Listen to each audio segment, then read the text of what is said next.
Hi friends, പുതിയൊരു വീഡിയോയിലേക്ക് എല്ലാവർക്കും സ്വാഗതം. അങ്ങനെ സൂരജിനിട്ടൊരു പണി കൊടുക്കണം എന്ന് വിചാരിച്ച് സൂരജും ചിപ്പിയും ചക്കിയൊക്കെ കളിക്കുന്നിടത്തേക്ക് വരികയാണ്. അവർ തമ്മിൽ അങ്ങോട്ടും ഇങ്ങോട്ടും വാക്കുതർക്കങ്ങളൊക്കെ ആവുന്നുണ്ട്. ഇതേ സമയം ആദ്യമാണെന്നുണ്ടെങ്കിൽ പ്രിൻസിപ്പാളിൻ്റെ അടുത്ത് ചെന്ന് കംപ്ലയിൻറ്റ് ചെയ്യുന്നുണ്ട്. സൂരജ് ആദിനെ വഴക്ക് പറഞ്ഞു, അതുപോലെ അതിൻ്റെ അമ്മേനെയൊക്കെ മോശക്കാരി എന്നുള്ള രീതിയിൽ സംസാരിച്ചു എന്നൊക്കെ പറയുകയാണ്. അങ്ങനെ ആ വിഷയം വീട്ടിലേക്ക് എത്തുകയാണ്. അങ്ങനെ പേരൻസിനെ വിളിച്ചു വരുത്താണ്. ചിപ്പിയുടെ പേരൻസ് എന്നുള്ള രീതിയിൽ, ചിപ്പിയല്ല, നമ്മളെ സൂരജിൻ്റെ പേരൻസിൻ്റെ ഇതിൽ ആഷിതയും ഇഷിതയും വരുന്നുണ്ട്. അതുപോലെ തന്നെ മഹേഷിനെ വിളിക്കുന്നുണ്ട്, മഹേഷിനെയും പിന്നെ രചനനെയും വിളിക്കുന്നുണ്ട്, പിന്നെ ആദ്യം ചിപ്പിയുണ്ട്. അങ്ങനെ അങ്ങോട്ടും ഇങ്ങോട്ടും ചോദിക്കലും പറയലൊക്കെ ആകുമ്പോൾ ചിപ്പിയാണെന്നുണ്ടെങ്കിൽ സൂരജിൻ്റെ ഭാഗത്താണ് കേട്ടോ നിൽക്കുന്നത്. അപ്പോൾ ആദ്യം ചോദിക്കുന്നുണ്ട്, നീ എന്താണ് സൂരജിൻ്റെ ഭാഗത്ത് നിൽക്കുന്നത്?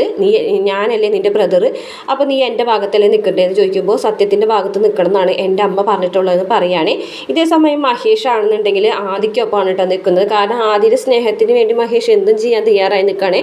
അപ്പോൾ ആ സമയത്ത് അവിടെ ഇഷിതനെ തള്ളി പറയുകയാണ്. ഇഷിതനെയും ആഷിതനെയും സൂരജിനൊക്കെ തള്ളി പറഞ്ഞുകൊണ്ട് ആദിക്ക് വേണ്ടിയിട്ട് സംസാരിക്കുകയാണ് മഹേഷ്. അപ്പോൾ അത് ഇഷിതയ്ക്ക് വല്ലാത്ത വിഷമമൊക്കെ ഉണ്ടാക്കുന്നുണ്ട്.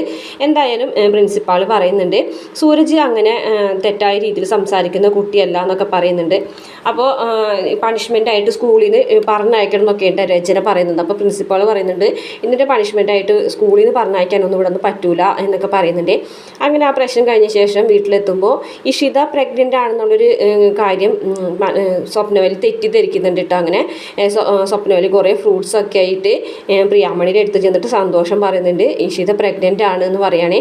അപ്പോൾ സത്യാവസ്ഥ പറയാനായിട്ട് ഇഷിതയും മഹേഷിനും പറ്റുന്നില്ല കേട്ടോ. കാരണം അവർ തമ്മിൽ ഭാര്യ ഭർത്താക്കന്മാരായിട്ട് ജീവിച്ചിട്ടില്ല എന്നുള്ള കാര്യം ആർക്കും അറിയില്ല. അപ്പോൾ പ്രിയാമണിയും മാഷും വീട്ടിലെല്ലാവരും ഭയങ്കര സന്തോഷത്തിലാണ് ഇഷിത പ്രഗ്നൻ്റ് ആണെന്ന് അറിയുമ്പോൾ. മഹേഷ് ഇഷിതയ്ക്ക് ഒരു പില്ലൊക്കെ കൊടുക്കുന്നുണ്ട് കേട്ടോ. എന്നിട്ട് ഇത് വെച്ച് നടന്നാൽ മതി എന്നൊക്കെ പറഞ്ഞിട്ട് കളിയാക്കുന്നുണ്ട്. അപ്പോൾ എന്തായാലും ഇത്രയാണ് പ്രമോയിൽ കാണിച്ചിട്ടുള്ളത്. വീഡിയോ ഇഷ്ടപ്പെട്ടാൽ മറക്കാതെ നമ്മുടെ ചാനൽ ഒന്ന് സബ്സ്ക്രൈബ് ചെയ്ത് സപ്പോർട്ട് ചെയ്യണം കേട്ടോ.